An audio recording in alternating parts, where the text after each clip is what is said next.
A palavra cenário, que define a minha função no teatro, tem sido frequentemente usada fora do lugar onde devia estar, dentro do espetáculo.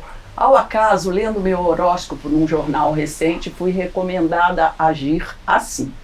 São tantas coisas que ainda precisam ser organizadas que parece que o baile nunca vai começar. Vai chegar uma hora que você vai ter que atuar e desempenhar seu papel, a despeito do cenário não estar pronto. Esse horóscopo era para o Taurus e foi dirigido a vocês, que são atores. Eu quero apresentar a vocês a nossa próxima roda de conversa, que é feita aqui no ateliê cenográfico Goldoni, para levantar nossas suspeitas de como o cenário pode funcionar. Hoje, sei que todos eles exercem mais funções do que ser só ator, mas peço que hoje conversem como ser ator num mundo sem cenografia. Eu quero apresentar Carmen Moretson, Abaeté Queiroz, Vanessa de Farias e Túlio Guimarães. Eu espero que cada um possa se apresentar e pode falar também que além de ator é mais alguma coisa.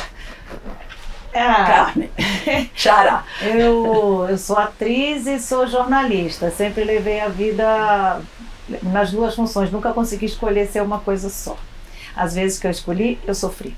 Se eu escolhia ser só atriz, eu ficava vendo e falava, eu gosto de escrever.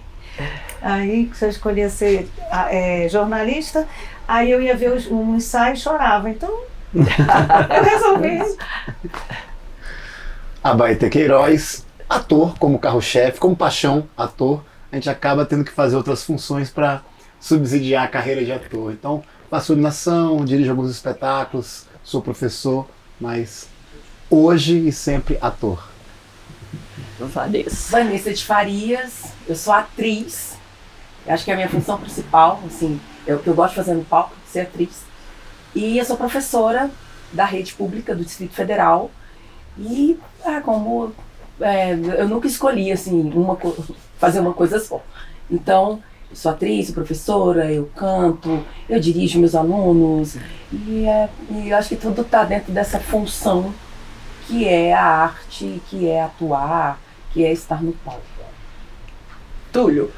Então, eu sou Túlio Guimarães, eu sou ator, essencialmente, mas eu também, como os colegas aqui, e como a Carminha também falou, desenvolvo algumas outras funções dentro da linguagem teatral. Sou arte-educador também, fui professor do Dulcina desde 1994, então tive a oportunidade de conhecer alguns professores, mestres, que depois a gente vai falar aqui, de cenografia e de figurino, né? Que foram pessoas marcantes na minha vida. E eu acho muito bacana a sua iniciativa, Carminha, de falar sobre isso, porque é uma coisa que a gente tem percebido, né? No cenário atual, a ausência desse elemento... Do cenário. A ausência desse elemento tão importante, né? E, com certeza é um dos que faz aquela tessitura, né? A polissemia do espetáculo todo. Nos primeiros encontros de roda de conversa, o primeiro eu chamei diretores para saber se era realmente necessário a presença de um cenário. Todos foram unânimes de achar que o cenário ajuda bastante a contar um espetáculo, a promover o encantamento no público. Mas diziam sempre que havia problemas de produção. Então, no próximo eu chamei os produtores, porque que eles não deixavam ter cenário. E eles explicaram as causas de pouco financiamento e a dificuldade também de pauta nos teatros de Brasília, porque o teatro vive de temporada.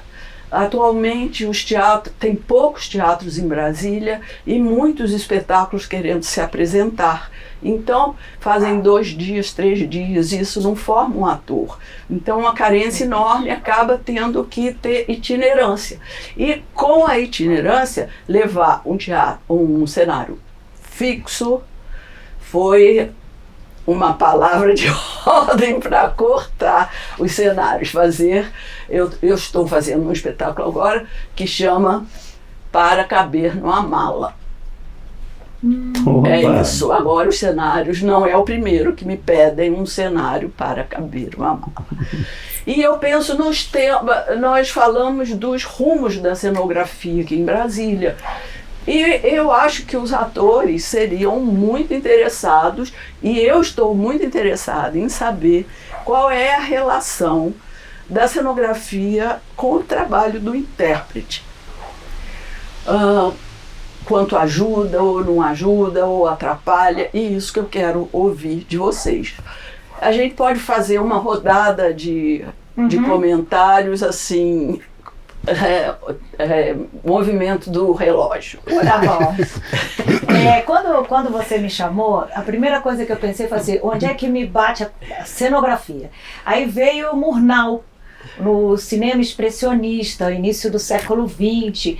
Eu lembrei aqueles filmes, principalmente o Nosferatu, aquela cenografia angulosa. E ele também, como figura, ele também tinha aquelas orelhas pontudas, aquela mão assim. Eu achei que ali era uma coisa só. Cenografia, atuação.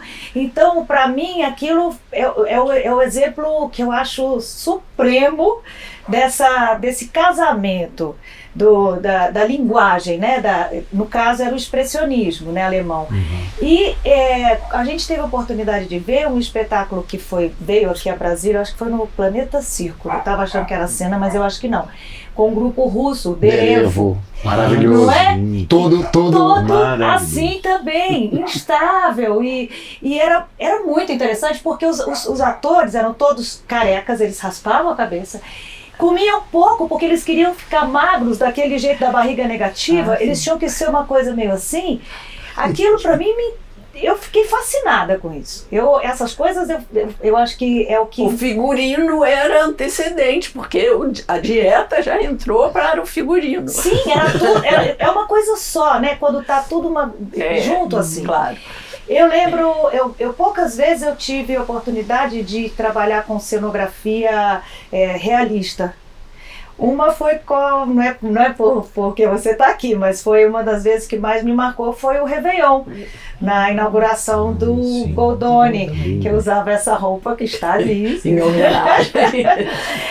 Eu achei muito, muito criativo, porque assim, a peça se passava dentro de um apartamento no Rio e você tinha, então, vários ambientes. A peça tinha a sala, tinha o escritório do pai, tinha o quarto da personagem, tinha a cozinha. E como é que você constrói tudo aquilo num espaço tão pequeno quanto o Goldoni, assim? Aí a Carminha pegou uma parede inteira e fez como se fosse, fatiou o apartamento no meio. Então o público via todos os ambientes, assim, né? Podia acompanhar a ação em todos os ambientes. Eu achei aquilo... E a gente tinha gaveta e tinha... Ainda tinha o exterior, que tinha um laguinho ainda. Ainda tinha um laguinho que o Jones também... Era Bidô, João Antônio... Um elenco maravilhoso. Era gostoso, Emerval. E tinha janela também, então era muito... Foi a primeira vez que eu tive a oportunidade de lidar com os objetos. E primeira vez, porque eu sempre fazia espetáculos assim... experimentais. Vou colocar. E outra vez também que eu acho que a cenografia, aí já num outro lado, que era quase nada de elementos, mas foi com os Guimarães. Eles fizeram Kyrie para Teresa de Ávila, foi lá no como é que é o nome da Le Corbusier. Le Corbusier.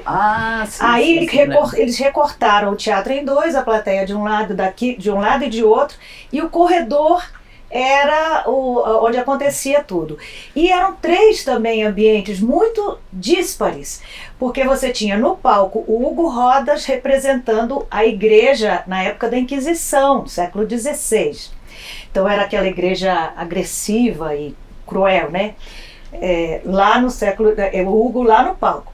O espaço das Terezas, porque eram 2 Terezas, era a Dora e a Tetê Sobreira, que era fluido, assim, era claro, é onde a Teresa tinha as visões e tinha os devaneios da Teresa de Ávila. E na entrada era o ambiente onde eu ficava, que eu fazia Ana de Mendonça, que era a herege. Então ela era uma miserável, uma pobre, que ficava pedindo dinheiro para as pessoas, ela contava moedas e era queimada. E aí era um ambiente de cor terra, assim. Então eu achei também, acho genial como é que você constrói, com poucos elementos, tão diferentes, né? O espaço do Hugo era uma mesa cheia de pão, que ele jogava na Teresa, assim, coisa muito... Eu vi esse espetáculo e tinha uma questão do ritualista da igreja, eu lembro dele muito com roupa que ninguém teria dúvida que ele era tipo um cardeal, exatamente. E a outra coisa também que eu acho que influenciou na interpretação foi quando a gente fez Varsóvia. A Bidô e eu, que você fez aquela cenografia que tinha uma piscina, que a peça se passa dentro de um navio, e é um embate entre 2 mulheres, uma mais jovem, outra mais velha, fala de envelhecimento, né? De passagem do tempo. E aí quando as personagens vão ficando fragilizadas com esse embate. Aquela piscina em cima de um linóleo, você já imaginou que você não consegue andar com segurança ali, né? Então, tudo aquilo influenciava na nossa interpretação, porque você fica mais frágil mesmo. Foram essas pinceladas que eu pensei para iniciar. Obrigada. Muito legal. Vamos lá, sentido horário. Bom, a cenografia no sentido de que ela é todo o ambiente que nós, intérpretes, né, temos a nosso favor ou contra, porque isso acontece, né? É muita coisa, mesmo quando se escolhe poucos elementos. Então, a iluminação é cenografia, né? O figurino, enfim, tudo isso é cenografia. E a escolha por pouco ou muito, quando ela é assertiva, ela é muito sempre. Né? Então vamos supor, se eu quero passar uma sensação de solidão, de frio, parará, eu sozinho no palco, num foco fechado, com a contra azul, isso pode ser muito eficiente. Então assim, eu não tenho nenhuma cisma, nenhuma rusga quando se bota muito elemento ou pouco elemento em cena. Eu não gosto... Tem que ser bom.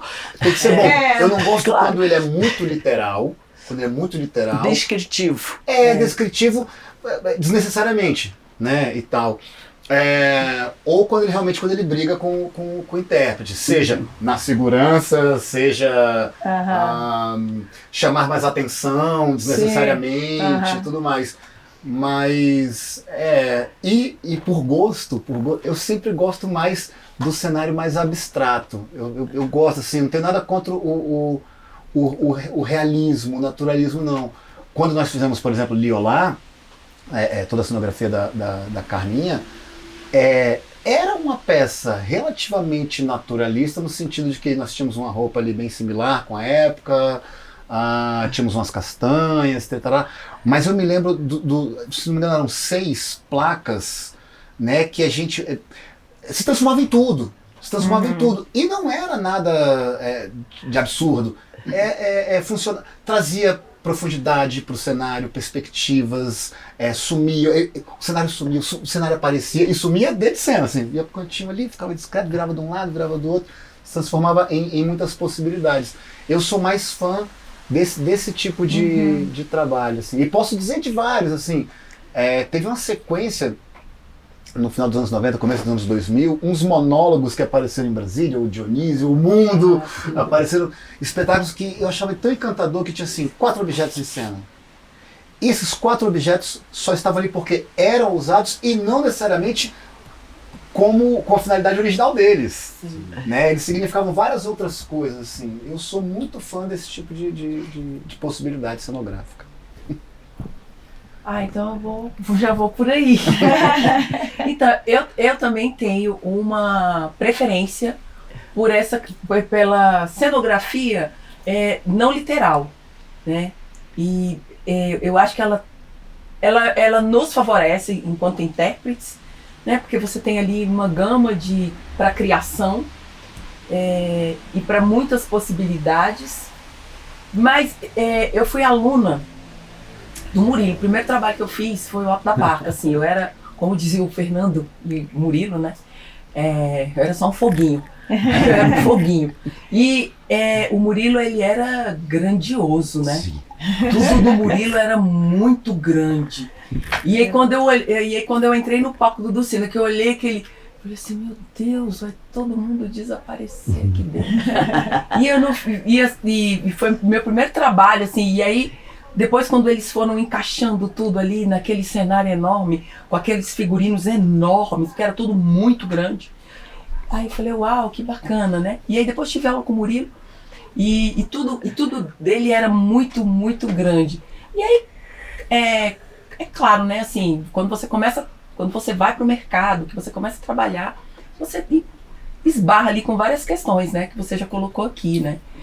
A questão da produção, de você ter que passear com o espetáculo para vários lugares, né? Eu costumo dizer, quando eu estou na direção com os meus alunos, que eu falei assim, olha, tudo tem que caber dentro do meu porta-mala. Aí eles, não é na mala, não é na mala, já é no cresceu porta-mala. Mas meus carros são carros utilitários, né? Então não é um grande porta-mala. Aí ele disse assim, mas é sério? Eu falei, porque eu tenho que ir com eles e com o cenário. Então, então eu gosto dessa possibilidade, enquanto atriz, dessas mudanças, né? De ter um pouco ali e você criar, né? E aquilo tudo virar muitas coisas. Trabalhando no Goldoni, eu lembro no dicionário, quando tinha um carrinho que acho que o André Reis usava, e aí depois eu usava com a boneca, né? Para fazer a boneca. Então eu achava aquilo ali tão lindo, e eu vi respostas do público, né? Falando assim, nossa, mas tudo vai mudando. No Fado e assim a mesma coisa, né? Vinha uns seios enormes que eu colocava em uma saia. Então aquilo, eu falei assim, essas possibilidades... Isso ajuda. Isso ajuda muito. Então eu acho isso. Mas também não tenho, assim... Não sou contra um cenário grandioso, com muitos detalhes. Eu acho que tudo tem que estar ali, né? Trabalhando a favor de todo mundo, assim, o cenário, os atores, a cenografia, a iluminação. Eu acho que é um casamento, uma união ali de todos esses elementos. É verdade, né? Porque o teatro, ele é uma fusão de vários elementos, né? Não é só a atuação. E a cenografia é importantíssima, eu acho. Agora, é claro que você pode transformar, como o Abaetê falou, né? Um signo, vamos supor, né? Um signo que não seja icônico, mas que você pode imprimir uma outra articulação linguística naquilo a partir do que o ator faz com aquele objeto ou com aquele cenário, como ele lida com aquilo.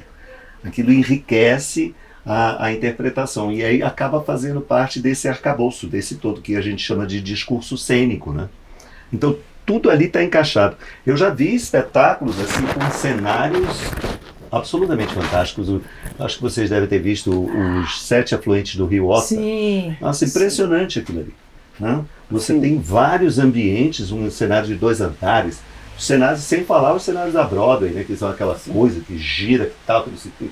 Eu vi um Eu vi espetáculo nos em São Estados Paulo. Unidos. Pois é, eu vi em São Paulo uma imitação de um espetáculo. Imitação não, é que eles fazem aquela coisa perfeita, né? Franqueado. O teatro abriu, franqueado, exatamente. Mas E eu levei os alunos. Não, nenhuma coisa é realista, Não, né? não, São é isso que eu ia tecidos falar. que viram. Por isso que eu ia falar, que o grande barato é isso, é o domínio da semiologia dentro do teatro, entendeu? Não é o teatro descritivo, como você falou, né? Não é aquele teatro descritivo, não. Ele tem algo, uma conotação diferente que o ator da vida. Agora também tem essa coisa que a Baeta também colocou aqui, que é quando o cenário te prejudica, né? O cenário às vezes não está a favor do ator. E aí é um escasso, é um erro, né? Porque tem que estar a favor do ator. Eu acho que tudo dentro do discurso cênico tem que estar muito a favor do ator, né? Porque é a gente que está ali, né? A gente que vai dar a vida àquilo ali. A relação que a gente estabelece com objetos de cena ou com a cenografia fazem parte da história como um todo. Aquilo ali é para comunicar. Você tem que chegar nas pessoas. E a cenografia é uma moldura, né? É um elemento importantíssimo, como a iluminação, que também é cenografia. O teatro é assim, né? Ele pega emprestado. Você tem elementos da dança, na movimentação, né? Você tem elementos da música, até na fala mesmo, na musicalidade, que é o trabalho do ator também, né? Então é tudo aquilo, aquela fusão, o universo polissêmico que compõe o teatro, que é muito interessante. Agora, sempre tem que estar a favor do ator, eu sempre penso assim. E outra coisa que me incomoda, quando eu vejo um cenário descritivo também, e ele não é utilizado. É verdade. Sabe? Você bota um monte de coisas, e aí de repente o espectador leva uma meia hora para conseguir ler tudo aquilo que ele tá, aquele bando de informação. Quando ele vai prestar atenção na história mesmo, já passou uma parte, entendeu? Porque ele já ficou entretido ali com outra coisa. Então, assim, acho que tem que existir esse equilíbrio, né, por parte do olho de fora, da pessoa do encenador, do diretor, do dramaturgista, né? Porque o nosso trabalho já é muito complexo. Nós estamos ali em estado de teatro, né, como filtro e dando vida àquilo tudo, né? Estar em cena, no meu ver, é isso, né? Você tem que estar, tudo tem que estar vivo, não é só você. O cenário, tudo. Eu penso mais ou menos por aí. Claro. A cenografia, na verdade, ela tem um caminho que já se desligou desse cenário, onde se encomendava uma sala, algum lugar para o cenógrafo, para ele fazer antes dos atores mesmo chegarem para ensaiar. Sim. Então, isso aí deve ser terrível, quando você, como diretor, como ator, de repente recebe um cenário já pronto sem ter avaliado essa relação que o cenário possa ter com o ator. Isso aí eu acho que já está fora de moda, que não eu acho horrível, que nos rumos da cenografia já ficou para trás. Com certeza. Eu acho que as pessoas não fazem. Outra coisa é o processo do teatro, que faz para o público, que acompanha o teatro e é capaz de entender os símbolos e as sutilezas que você faz. Coisa que no cinema, raros espetáculos de cinema, como o Dogville, que usava símbolos e uma linguagem teatral, mas o cenário para o cinema é realista. O cinema tem uma grande diferença da gente do teatro, porque é a câmera que olha por você. Você estando no teatro, o espectador pode olhar para todos os lados, certo? Passeia o olhar, né? E aí é que eu chego na pergunta: como atrair a atenção desse ator, apesar do cenário ou favoravelmente usando o cenário? Se esse cenário, se for feito junto com vocês, quase sempre ajuda. Agora também não precisa ser a ordem, não. Quem quiser falar, eu acho que sim. Eu acho que sim. Agora mesmo eu tive a experiência, né, com Volver a Letícia, que nós chamamos a Marcela Holanda para fazer a dramaturgia era do Ribode, e a Marcela fez a cenografia e o figurino. Sutil, extremamente sutil. Acho que você viu o espetáculo, né? O Volver a Letícia, que era um tapete roxo, uma escada, um gramofone não, como é o nome daquilo que fica em cima da igreja? Gramofone e só, sabe? No Mundo, por exemplo, também. Era um par de sapatos, uma banheira, Que é um tapete. altamente significativo, Altamente né? significativo, porque a gente procurava, a Marcela procurou, no Mundo, por exemplo, né, pegar esses elementos e construí-los a partir do processo. Aí é muito interessante. Quando o Claro. cenário nasce do processo. Né? O mesmo aconteceu com Bolibera Letícia, com o Lua, Tu És Meu Sol, esse último espetáculo que eu fiz, que era para fazer com Ribonde também, mas enfim, né? Fizemos agora, e o cenário foi da Ana Flávia Garcia. Já um cenário com muitos elementos, mas você percebia nitidamente o quanto era necessário que aqueles elementos estivessem ali para que enriquecesse a nossa interpretação, a compreensão do todo. Né? Então tem que ter isso, tem que ter o domínio. É Porque bom não é- que o cenógrafo participe dos Sim, do ensaios. processo, claro. Para criar junto, né? Para fazer junto com o espetáculo. E Ainda sobre essa pergunta, vamos lá. se eu for dar assim, um exemplo que eu falo muito para alunos meus iniciando assim, ou seja, nada nem tão rebuscado, né, tão profissional. É claro, se eu chego com essa roupa e faço um cowboy numa sala de ensaio, pô, legal. Eu visualizei um cowboy, legal. Agora, se eu botar um chapéu, um coldre, sabe, uma bota, nossa, então assim, sem desprezar nem um pouco o que é uma caracterização específica de qualquer personagem. Agora eu pensei, né? você não vai perder tempo de mostrar que ele é um cowboy, você vai mostrar Exatamente. se esse cowboy é bravo, é medroso, se é isso, é aquilo. E eu que sempre gostei assim, desse teatro, até pelo meu gosto desde sempre pela comédia, então de ficar trocando de personagem o tempo todo e tudo mais, eu sempre gostei meio que desse corpo limpo para poder fazer as transformações. E quando eu comecei a estudar o naturalismo, eu ganhei uma grande aula na prática, né?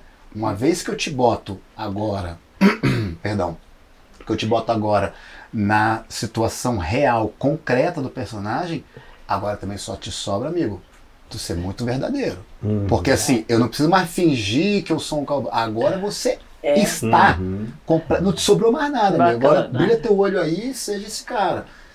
Qualquer personagem que seja. Então, assim, é muito rico. É um mundo muito, muito rico. Assim, esses elementos eles são muito fortes em cena. Eles falam muito. Um óculos, um brinco, fala muito. Claro. Quando a criação do cenário, do figurino, dos elementos, ela tá ali com a gente, assim. Quando você está presente, isso é muito, muito bom. Enriquece o trabalho, o espetáculo e o nosso trabalho de intérprete, né? Porque às vezes você falou de já chegar com tudo pronto. Nossa, tem coisas ali, às vezes a gente vai numa cena, você vai ter como usar todos aqueles adereços, entrar em todos aqueles submundos ali do cenário, então você fica engessado, assim, o nosso trabalho fica engessado dentro dessa criação que foi feita antes. Né? Eu lembro de um trabalho, acho que no Vivendo de Brisa, você chegou com uma plataforma enorme. Eu falei assim, você vai usar essa plataforma, você vai ficar maior do que você já é. Eu olhei assim, em geral eu não tenho o hábito de usar salto, né? E aí eu olhei e falei assim, tá bom, né? E tinha que sambar, passar no palco, usando... Aí eu falei assim, eita, como é que... saber. Usar a saia, eu falei assim, tá bom, então deixa eu ver até... Aí eu lembro que você chegou um dia e falou assim, tá tudo bem? Aí eu falei, vai ficar. Eu falei assim, eu vai ficar. E aí quando a gente chega no teatro, que foi no CCBB, o palco tava meio lisinho uma vez, e aí depois a gente foi apresentar no complexo em Samambaia, que tava liso. Encerado, que todo mundo nesse dia escorregou. Aí eu falei assim, cara, eu vou cair e vai ser um estabaco tão grande. E eu acho que eu fui a única que não caiu. Aí eu falei assim, mas o que foi? Foi o exercício antes, né? De que bom. Tá usando o sapato, né? E eu falei assim, opa, ainda bem. Se esse sapato chega assim, uma semana antes, né? Eu ia estar numa situação bem melindrosa. Então eu acho que essa criação, olha, funciona. Isso aqui vai funcionar, esse elemento vai funcionar. Então isso ajuda o ator, ajuda o espetáculo, né? Engrandece todo mundo que está trabalhando ali para aquele espetáculo ir para um teatro, ir para o público assistir aquele espetáculo. Aí quando fala assim, por exemplo, não, a Carminha. Não, o que eu ia falar é que poucas vezes eu tive a possibilidade de trabalhar com um cenógrafo, porque geralmente eu trabalhava em grupo, Hugo Rodas assinava tudo. Marcelo Sabag era o cenógrafo. Ele era, sim, mas aí você não tem uma pessoa de fora, você já, aquilo vai nascendo junto com a gente. Fica bem integrado. Vai tudo nascendo junto, né? Figurino, cenário, não sei o que, Ele parava tudo e desenhava, né? E mostrar. E mudava também. E mudava. O Fernando Vilar, com o grupo Vidas Erradas, também, ele assinava tudo. Marcelo Sabag, que eu trabalhei, B de Paiva, que eu fiz também. Todos eles faziam tudo. E aí não tinha. Poucas vezes eu tive essa possibilidade de uma pessoa. Os irmãos Guimarães também, eles sempre assinam tudo. E foram as pessoas com quem eu mais trabalhei, né? Então. Eu sempre vi tudo nascendo ao mesmo tempo. E as poucas vezes que isso aconteceu, de não ter, de ser um cenógrafo, também nunca foi uma coisa que eu senti que me atrapalhou, ao contrário, eu sempre achei que casou bem. Soma, né? Eu acho que quando você tem poucos elementos, você conta também com o público, né? O público também tem que participar na criação, né? Por exemplo, Dinossauros, a gente tinha um banco. E era o tal da cenografia que vai na mala. E a gente levava uma mala, a gente fez várias apresentações, ficamos 10 anos em cartaz. Acordeon. Levávamos acordeon e uma mala com tudo. Exterior, aqui no Brasil, viajando o Brasil inteiro. E a gente arrumava o banco onde tivesse. Sempre tem um banco. E era só isso. Dá uma liberdade. Né? Sempre tem um banquinho. Da cor que vier. Da cor que vier, a gente tá sentado. Tinha uns que era de treliça, aí quando colocava o copo ficava meio assim. Então, é fácil. E você conta com a participação do público para compreender o ambiente que você está fazendo e com a construção do ator, né? Que é aquilo, esse era um naturalista, né? Um espetáculo naturalista. Super, você tinha que fazer de verdade, né? Enfim, foi só isso aí que eu... Mas não, eu tava pensando assim, nas minhas andanças também por aí, né? Aí você fica pensando, meu Deus, como é que a gente viaja com um cenário muito grande, né? Fica inviável, as companhias aéreas, elas não te dão essa possibilidade. Já deram Estação Felicidade, né? Aquela rampa gigantesca. A gente tinha uma rampa enorme. Imensa. Muito grande. Aí teve um dia até que Madelon, né? Madelon se acidentou. Porque também tem isso, né? Tem que ser muito bem construído, montado, muito né? bem montado. E montado e desmontável. E ficou muito escuro na coxia, sabe? E ela deu um passo e aí ela só caiu. Caiu. Mas ainda bem que ela não se machucou, entrou em cena logo depois e tal, mas foi um susto. Eu gosto, por exemplo, de provocar, de participar realmente desde o início, provocar. Eu, no Contos de Alcova, eu coloquei um colchão gigante. Fofo. Mas os atores, no começo, me xingaram, porque eles tiveram que aprender a andar num lugar mole. Mas isso eu acho que deu uma outra dimensão para o espetáculo. Uma camada no vestido de mar. Vestido de mar, eu botei a areia no chão também, que vai dando uma provocação, como a água, faz você repensar. Eu não sei se é ruim ou é bom. Não, é bom. Eu, como espectadora, acho legal quando eu fico de fora.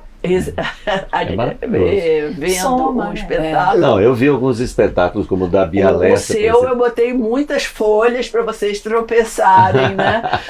As folhas que é pesquisa também, tem que procurar, a folha não dava certo. Nos cômodos você me botou em cima de um tapete voador, lembra? Que o povo fazia assim e eu tinha que me equilibrar? Eu acho que o piso é muito importante dentro da cenografia, né? Mas na hora da economia, às vezes, vão abandonando. Mas eu vejo duas coisas, e uma delas faz parte da economia. Bom, primeiro, eu acho que quanto mais gente tiver somando, provocando, criando, ou seja, você interferiu completamente no movimento dos atores, na encenação da Miriam Virna e blá blá blá, sem ser impositiva. Você foi propositiva e isso mudou completamente. Eu não imagino o Contos de Alcova de outra maneira. Eu não imagino, né, e tal. Então, assim, eu gosto disso, o teatro de grupo é maravilhoso. Eu não largo nenhum nem outro, né? Nem o jornalismo, nem o teatro. Então, assim, eu tô lá e cá.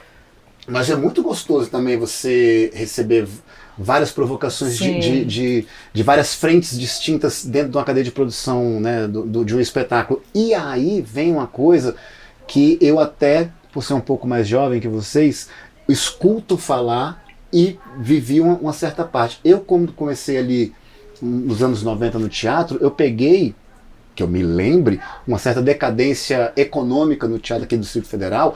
Eu me lembro que eu podia escolher, eu que não era ninguém, estava começando a fazer teatro, eu podia escolher qualquer teatro, tirando o Teatro Nacional, eu podia escolher qualquer teatro que estava ocioso. Estava ocioso, era uma coisa muito ociosa. Eu ficava também assim, pode mesmo, eu posso fazer uma peça nesse palco sagrado aqui, tá? E até muita coisa sucateada, inclusive. Com o advento de um FAC, né, nosso Fundo de Apoio à Cultura aqui da Secretaria do Distrito Federal, começou o prêmio mais Luiz robusto. Batata, não foi? A financiar alguns espetáculos. Isso ainda era público, mas quando eu ingressei assim tal, o FAC ainda era muito magrinho, mas quando ele começou a ficar um pouco mais robusto, um pouco mais encorpado, devido à luta dos artistas e tal, eu vi a segmentação positiva, a profissionalização de cada segmento da arte no Distrito Federal. Sim. Entende? Então, assim, eu fui obrigado a fazer o meu figurino, e eu sou péssimo, o meu cenário, eu sou péssimo, tinha que contar com amigos criativos, porque eu sou péssimo, tá? Me garanto um pouquinho ali na luz tal.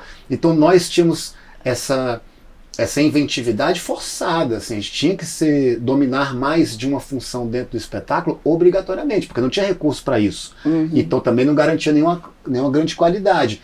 Com o fomento ampliado, nossa, eu me lembro de colegas meus de faculdade virando profissionais da área, né? Não, eu vou viver só de cenário, vou viver só de luz, vou viver só de, né, tal. E isso foi dando um profissionalismo muito interessante. Quando a gente tira isso e volta para, não, nós aqui na nossa própria companhia fazemos tudo, isso também é perigoso para o mercado. Eu fico sempre assim nessa faca de dois gumes, entende?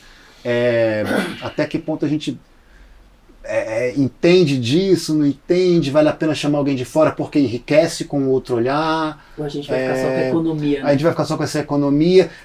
Economizar enfraquece a economia? Eu não tenho essa resposta, mas eu fico me perguntando isso, entende? Se a gente gera mais demanda, gera mais profissionais, não gera traz mais público, mais peças com mais qualidade, não tenho certeza ainda, não sei dizer, mas eu me lembro de vivenciar um pouco isso, assim. Então eu sou legal. Sou muito grato com... Eu quero continuar a pesquisa para o público. No ano que vem nós vamos continuar com as rodas de conversa, mas saber como o público recebe, lá na porta a gente entrevistar. O que você viu? Como é que você gostou desse espetáculo? Porque gostou. Se tem alguma interferência, cenografia nisso. Eu acho que tem, claro, mas eu sou cenógrafa. Eu acho que uma pessoa que vê uma imagem que não seja só o ator se esforçando para transmitir, a gente faz teatro para o público, né? Então, a gente tem mais resposta e tem mais o boca a boca. Ele sai mais impressionado. Mas não é excluindo um super ator como vem o Otton Bastos. Sou mais eu e quero mais enfrentar a plateia sozinho. Também deve ter o seu encanto, né? Mas precisa de um esforço maior ou não desse ator. Mas ele tem uma... Ele precisa de um ponto, né? Porque ele está com 92 anos. Então ele tem... E o ponto aparece, tá? Sim, aí a opção foi assim, porque como é monólogo de 1 hora, né? São 80 minutos, eu acho, uma coisa assim. Muito tempo. Então ele não tinha, às vezes perdia, né, o fio. E aí tinha sempre, ele falou, tem que ter um ponto. Mas aí, para não ficar aquela coisa feia dele ficar olhando e a pessoa vai dar. Ah, tá. Aí colocaram uma atriz numa mesa e ela faz como se fosse uma entrevista com ele, sabe? Mas e aquela vez que você. Ah, então! Vai! É um ponto cênico. É um ponto cênico. Já não virou monólogo, né? Ela tem que. Mas sobre essa distinção, assim, né, do grande, do pequeno, do ator fazer esforço ou não. No Planeta Circos, quando eu vi Derevo, eu tinha menos de 30 anos. Você lembra também, Lembro. né? É incrível. Eu tinha menos de 30 anos e foi a peça mais sublime, mais absurda, mais perfeita que eu tinha visto na minha vida. E não que o cenário, os objetos fossem grandiosos ou não. Era não, tudo. O copo pode ser grandioso, dependendo como seja usado. Era grandioso no sentido assim, era tanta coisa. Era a fumaça que só fica no chão, é a fumaça que é aérea, a retirada, tudo isso, cara, era milimétrica. O pouco cenário que entrava e saía era feito no blackout com visão noturna. Era uma coisa assim, muito, muito gigantesca. Tinha que ter muita grana. Tinha que ter muito recurso para fazer aquilo. Primeiro para brincar de treinar aquilo, depois para viajar com aquilo, enfim. E quando eu vi a coisa mais linda que eu tinha visto na minha vida, eu falei assim, então eu vou desistir porque não tem condição de eu fazer isso na minha realidade brasiliense. Não tem condição, talvez daqui a 10 anos, se eu for um cara famoso, mas não tem como fazer isso. E graças às divindades, 2 dias depois eu fui ver Hugo, que é uma companhia Hugo Inês, né, um casal, e ele estava no solo dele, Ele é um cara que pega, vou falar grosseiramente porque eu não sei como é que é o truque, ele pega como se fosse essas chuquinhas de cabelo, bota 2 olhinhos na chuquinha, ele põe aqui na mão, acabou. Isso aqui é um personagem perfeito. Depois ele põe aqui no joelho, depois ele põe na sola do pé. Então, a barriga, ele usa barriga. E eu vi aquela companhia 2AD. 2AD. Maravilhoso também, é uma simbiose. Mas aí esse ator mas tem só que pra ter dizer, trabalho. Mas peraí, mas só para dizer, para concluir esse raciocínio, que eu vi a mesma grandiosidade, a mesma explosão, o mesmo absurdo de qualidade nesses 2 polos. E não sei não se o Hugo malha mais do que aqueles russos que fica tudo torto, que corta o cabelo, que não pode comer. Eu não sei quem é que malha mais não, quem é que se esforça mais. Então, eu acho que é o desafio que a gente tem, que eu acho que é o que me move estar no palco, é o desafio que eu tenho para fazer aquele trabalho. Quando a gente, no Caleidoscópio, quando o André fez a direção uma última cena para a Lorca do Gerim, ele um dia falou pra mim bem assim, a gente vai colocar uns tecidos aqui e tal, e eu sou péssima pra entender, assim, visualizar essas coisas. Aí eu falei assim, mas como que ele vai colocar isso aqui no rudimento do caleidoscópio? E eu fiquei olhando, e ele, então você passa pra cá assim, pra cá, eu falei assim, tá. E aí ele começou a fazer uma marcação no chão, né? Com fita crepe. E aí eu falei assim, meu Deus, onde é que isso vai ficar? E eu falei assim, bom, deixa eu fazer a minha parte. Aí eu passava na fita e aí depois, quando o espetáculo estava perto de estrear, acho que foi um dia que o Gerim foi assistir no ensaio geral e nada dos lençóis, dos tecidos, né? Aí eu falei assim, o André, ele vai trazer esse tecido que dia? Aí eu falei assim, André, cadê? Aí ele, o que, Vanessa? Ele, cadê o tecido que você falou que vai colocar? Que dia que isso vai chegar? Aí ele deu uma risada assim, ele, você já tá passando para cada lugar do jeito que a gente precisa. E eu, como assim? Ele, é só para você voar. Aí eu falei assim, não vai ter tecido? Não vai ter, ele não, é só pra você ter essa sensação. Aí eu falei assim, eu fico com raiva ou eu gosto? Eu gostei, eu falei, nossa, que magnífico, assim, e não ter, e ele ter feito tudo aquilo no chão, né, e ali com uma movimentação, bacana. E ter colocado outros elementos. O André faz muito isso, né, tipo, ele também usa um banco para ser um banco, uma mesa, uma janela. Então eu acho que... O André foi entrevistado aqui, ele, dos diretores, ele disse que não precisava de cenário. Mas eu contestei, porque Imagino. cenário não é ter uma mesma cadeira e um descritivo, Não. mas ter Essas esses possibilidades, conceitos sim. e essas Isso. propostas, Sim. que são maravilhosas. É. Vocês acham que o público percebe? Percebe. Fica encantado? Claro. Eu acho que Claro. E o encantamento é importante para o teatro? Puxa, eu acho que é. sem dúvida. Não é uma conversinha Não. como o da gente aqui. Não. Que a gente não fica encantado e viaja por um outro plano. Porque Não, na claro. Idade Média, e no Renascimento, o problema do teatro era suscitar a maravilha, com as condições que eles tinham. Usavam muito diabo, muito fogo, muito... A gente tem outras condições para suscitar a maravilha. Até um ator sozinho com uma luz no palco, ele pode suscitar a maravilha. E no momento que o público foi suscitado, maravilhado, você consegue transmitir o que precisa. Eu sei que o cenário é mais um elemento. Às vezes você pode não precisar.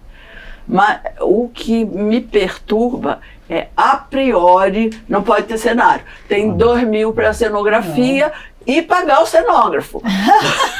Não. Isso está acontecendo. Sim. Então, eu não sei se a gente tem que mudar a cabeça e considerar importante. Pode ser que em algumas peças não precise de cenografia, mas precisa de um espaço cênico. Exatamente. Essa relação Claro. do público com o espetáculo. É o que determina o espaço semântico do teatro, é a cenografia, a luz, né?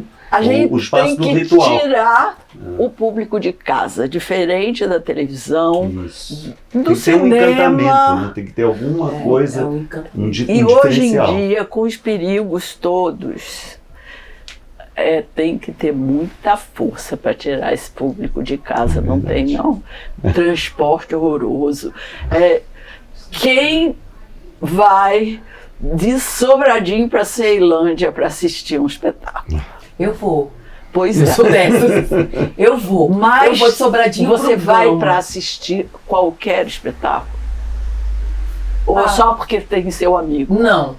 Eu vou assistir qualquer espetáculo. Eu vou para assistir Movida qualquer... pela sua Eu sou, curiosidade. pela minha curiosidade. Beleza. Eu vou para assistir qualquer espetáculo. Assim, eu gosto. Eu saio de casa para assistir, por exemplo, como já saí de Sobradinho, porque eu Que é onde você mora. Eu moro em Sobradinho, já saí de Sobradinho para assistir um espetáculo no Gama. No Gama. E um espetáculo que depois eu acabei fazendo, faço parte, mas um espetáculo dirigido pelo Valdeci e pelo Ricardo, com muitos elementos, porque é um espetáculo que tem uma estética de terreiro, então tem muitos Tem um elementos. interesse enorme. Aí é movido por isso. Eu falei, opa, eu quero ver. E ali com muitos elementos, com muita coisa. Então eu saio de casa para assistir na Ceilândia, Samambaia, e ter o teatro ali como plateia. A Vanessa como plateia, assim, eu plateia assistindo.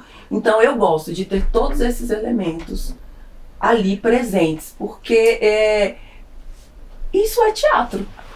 Teatro. É teatro. Teatro faz parte. Vocês? Assim, eu vou muito a teatro aqui em Brasília também. E vou fazer teatro nesses lugares, né? Também. Fazer No não tem Gama, jeito, tem que lá no- de Santa Quando você vai Maria. fazer, você prefere sem cenografia. Não, leva a cenografia no carro do Rui, meu bem.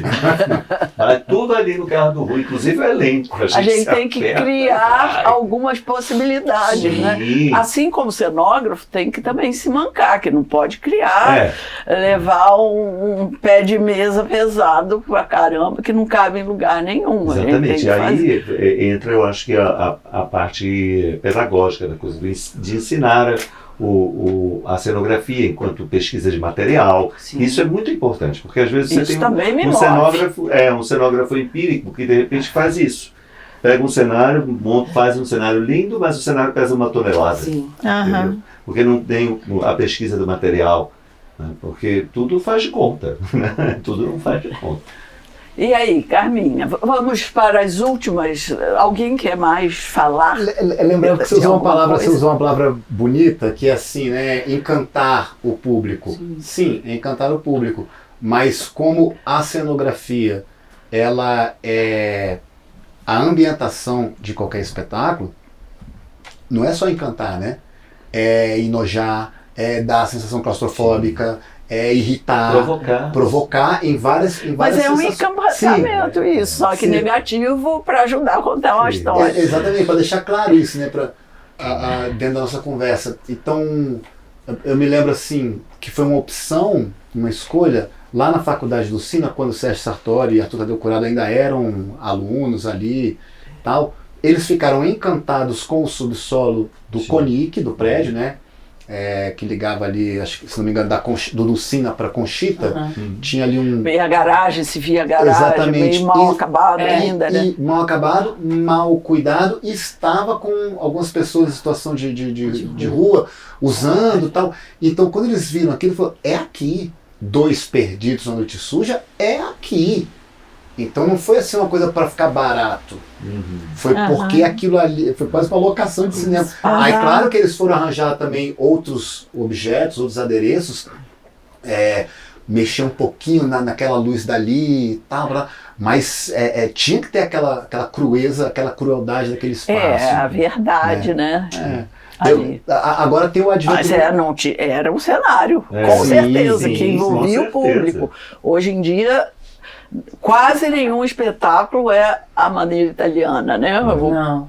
O palco e a plateia escondida, que não se vê a reação, pode chorar, porque está no escuro, ninguém vê. E para além do clássico o palhaço na rua, né, onde obviamente que a sua cenografia é aquela roda, eles sabem qual é a dimensão da roda que eles têm que fazer com o público, o alcance da... Eles sabem brincar ali com a cenografia deles aparentemente inexistente, né, e tal. Assim, como isso já é muito, muito conhecido, a vertente site específica, né, lugar específico, está muito em voga, crescendo muito. A gente tem um espetáculo agora que é o Vinícius, que está há 10 anos em cartaz todo mês. Vocês percorrem o teatro que a gente todo. pega a casa do Teatro Mapati. Quando me ofereceram o Teatro Mapati, e estava bem sucateadinho, eu falei assim, não quero aqui não. Não, mas só tem essa pauta. Eu falei, não, arranja outro teatro. Mas não tem outro teatro em Brasília, não tem. Só tem aqui, só... Vocês usaram muito então bem. Então pergunta se pode usar a casa. Porque o teatro não gosta, não, mas a casa é muito doida. E aí, não, pode usar a casa. Aí a gente foi estudar meses toda a arquitetura, cada escada, cada viela, cada possibilidade. Aqui a gente consegue subir. Faz essa cena nesse espaço. Isso aqui parece com... Esse espaço me lembra mais morte, esse espaço me lembra mais festa, esse espaço me lembra não sei o quê. Então vamos contar de acordo com a geografia. Muito bem estruturado. Um dos espetáculos mais belos que eu vi nesse sentido, do teatro instalação, né, onde o público percorre, foi o Olho da Fechadura. Sim. E o Armazém de São Paulo, né? Armazém, a companhia. Armazém. Que foi para o Rio Tietê, com uma barcaça, foi para uma igreja abandonada. Esse é o Teatro da Vertigem. Vertigem. Mas o Armazém também troquei. tem. O Armazém cria espaços. Cria aqueles... Fantásticos. Então leva também uns cenários assim, enormes, né? Tá aí, a gente estava falando disso. O Armazém é um grupo que sempre se preocupa em criar com coisas com grandes dimensões, mas a gente nunca tem recurso para trazer. Batemos aonde começamos. Cadê? Que como eu acompanho a produção do Sena, fica muito caro. Os rumos de Brasília, então, a gente está chegando meio à conclusão que não se pode mais fazer muito cenário. Porque senão o teatro vai ficar esperando acontecer. Se tiver oportunidade, Não, faz. eu acho que. Não, é como ele falou, a gente tem hoje mecanismos de Aproveitar. incentivo Isso. e que podem sim, Sim. contemplar Sim. e tal. Mas se você tem pouco recurso, você você vai vai- optar por uma coisa um pouco mais simples para poder trazer mais. E não trazer menos, assim, para o público, para contemplar o público, né? O que eu percebo hoje, assim, eu não tenho visto muita coisa por razões de saúde, né?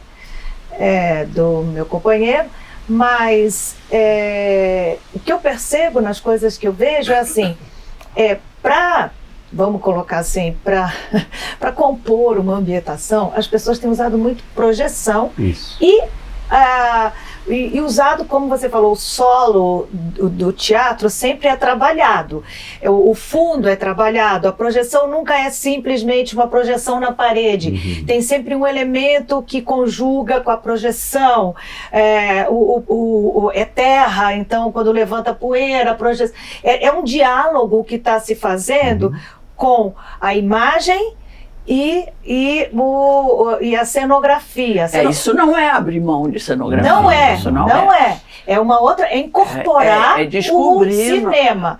Que eu acho que o teatro historicamente faz isso. Sim, com certeza. Ele é antropofágico, né? Ele já devorou cinema, música, artes visuais, tudo está dentro do teatro, né? Então eu acho que é onde como eu queria encerrar, assim, que eu acho que a cenografia tem sempre seu espaço, pode ser dessa maneira um pouco mais, vamos dizer assim, econômica, mas é sempre Mais vital. forte em imagem. Vital.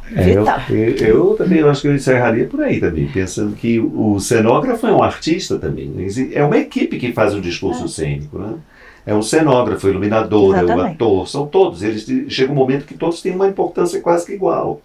E a cenografia, eu não lembro quem foi que falou isso, mas eu ouvi em algum lugar alguém dizer assim, que é como a criatividade brincando, alguma coisa assim, a brincadeira da criatividade, é o momento que você brinca com a sua criatividade quando você está criando um cenário, por exemplo. Eu achei bacana, sabe? Eu gosto também de repente pesquisar essa parte, investigar, né? essa parte da cenografia, que eu acho que é fundamental. Acho que é fundamental, não tem como abrir mão. Vanessa, quer? Eu tenho uma pergunta em cima da sua colocação de conhecer um pouco o festival e tal. Porque eu fico imaginando assim, né? Nunca fui produtor, mas eu vejo assim, que cada ano os festivais, não especificamente de Brasília, enfim, do mundo inteiro, eles oscilam de acordo com a verba a sua programação. Né? Exatamente. Acho que não é só uma escolha assim dos curadores porque gostam mais ou gostam menos. Às vezes dá para trazer mais companhias maiores, às vezes não dá para trazer companhias maiores, e para preencher aquela programação opta-se por monólogos, espetáculos com uma carga, um peso mais baixo para poder transportar e tudo mais. Mas, então isso confere. Também. Confere. E não é só isso, né? Aqui em Brasília nós estamos com um problema sério de teatro, né? Sim. Nós vamos fazer um festival inteiro no Teatro dos Bancários na 508, gente. Sim, e na Dumbi. Não tem outro espaço. Então, assim, isso é fato, isso é uma realidade. Não você estou não tá equivocado. viajando, não. Agora, eu acho que junto a isso, tá vindo uma estética nova, É isso que eu ia falar. um teatro pós-dramático, uma coisa meio. E pelo amor de Deus, não é preconceito, não, eu só estou querendo descobrir que teatro é esse também. Onde é quase que uma entrevista sobre a minha pessoa. Também. Isso, Autoficção. Eu não tenho nada contra a autoficção, até porque vivemos recentemente, não que tenhamos saído completamente, mas tempos, né, de uma certa repressão e tudo mais, e pessoas precisaram falar muitas coisas, acho que isso ainda continua, ainda ecoa, mas chega uma hora que isso vai se distanciando tanto do que eu conheço como extracotidiano, como uma arte mais cênica, não sei nem qual é o termo utilizado, porque eu não quero não quero nem rotular, mas eu percebo também que existe uma construção nova que traz a Carmen sendo a Carmen, falando aqui a vida da Carmen, e que isso desonera ela de qualquer compromisso com a cenografia. Aí já não é uma questão de Ou economia. teatros, né? Ou não. Aí não fui eu que disse. Então eu queria levantar um pouco essa lebre também, desse tipo de performance que tem aparecido. Porque não tem personagem. Stand-up seria Não, isso? Eu acho que não é um stand, é um stand-up, mas um stand-up ficcional ali, como você colocou, né? E eu tenho visto e percebido isso também, que às vezes eu fico assim, será que agora tá?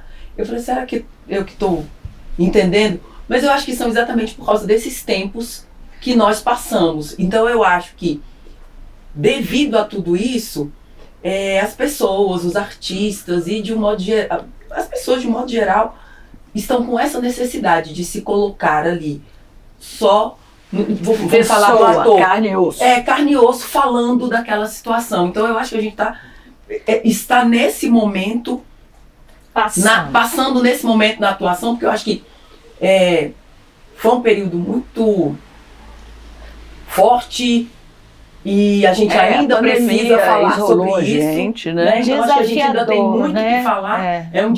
Está sendo desafiador, então acho que a gente está falando a respeito de tudo isso agora. E aí, pensando em tudo isso, esse formato mais econômico na cenografia, né? Mas eu acho que é um momento, assim, eu entendo que vai ser um momento, como a gente já teve vários outros, vai ser um momento e que daqui a pouco a gente vai estar vivenciando outros e vamos tirar de tudo isso artisticamente uma lição, boas lições, claro, lições. Não rejeitar, né? Desde que seja gente falando com gente, já tem uma valor. Espetacularidade.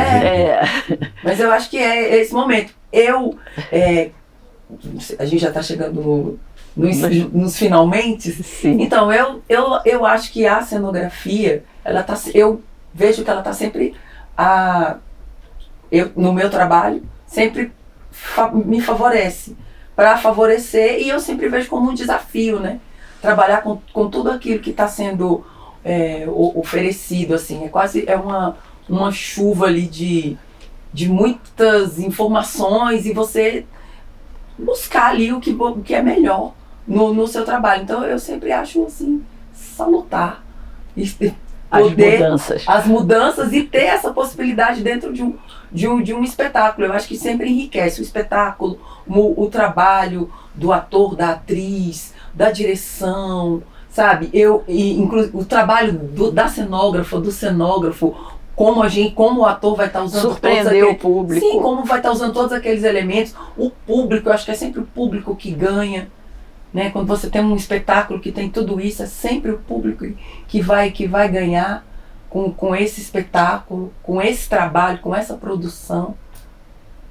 Sim, muito obrigada, Carmen Xará, muito obrigada, Baetê, muito obrigada, Vanessa, e muito obrigada, Túlio. Espero que no ano que vem a gente consiga continuar com esse projeto e que vocês possam vir quantas vezes. Parabéns, Carminha. Carminha, você merece um aplauso. Parabéns. Isso é muito importante. Para quem não sabe, prêmio Molière de cenário. Cenário. Das duas coisas. Das duas coisas. Prêmio Molière, as duas coisas, não foi? Sim, prêmio Molière. Os prêmios são importantes, né? Não são sine qua non a fazer o nosso ofício. Prazer de ver o público reagindo. O Teatro Goldoni foi um prazer muito grande para mim. E o maior prazer, como ele era flexível, era ouvir o público entrando. Está tudo diferente. Essa surpresa para o público, para mim, é muito gratificante. Muito obrigada a vocês. É muito gostoso conversar com vocês. Foi ótimo. Claquete.